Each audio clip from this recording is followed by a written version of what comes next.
Hey, and welcome back to another tutorial video.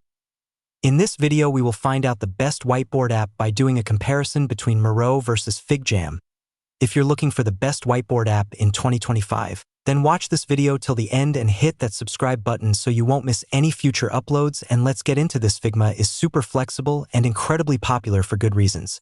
And while FigJam is a nice online whiteboard, its direct integrations with Figma are what really set it apart. In theory, you can use FigJam without using Figma, but that seems like it would be unnecessarily awkward. The two apps share the same file browser, and you can access your organization's component libraries in both. You can also copy and paste objects between the two apps and make changes in one app that carry across to the other. It's got a nice and intuitive interface, a decent selection of templates, and all the features, voting, and sticky notes that you need to run a good collaborative design meeting. Free for 3 FigJam files and unlimited collaborators, from $5/user/month for the professional plan, with shared team libraries, voting, and more. Figma starts at $5/user/month. FigJam also has one of the more powerful AI implementations. It's capable of creating entire whiteboard templates from a single prompt, organizing your sticky notes, generating brainstorming ideas, and a lot more. Miro is available on any device and on the web. To get started, choose from a long list of templates, e.g., UX design, customer mapping, and retrospective, or just start with a standard blank whiteboard. And you're not limited to one template.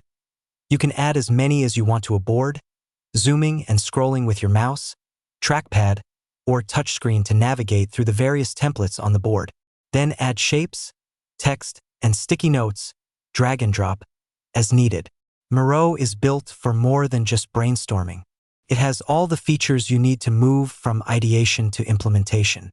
You can monitor what changes have been made, assign tasks, and carry on conversations with team members from within the interface. There are multiple ways to organize and present information.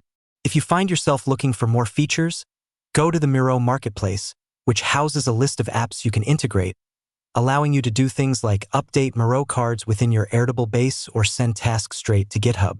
Free for 3 editable boards, from $10/user/month for the starter plan that includes unlimited boards and features like timers and voting.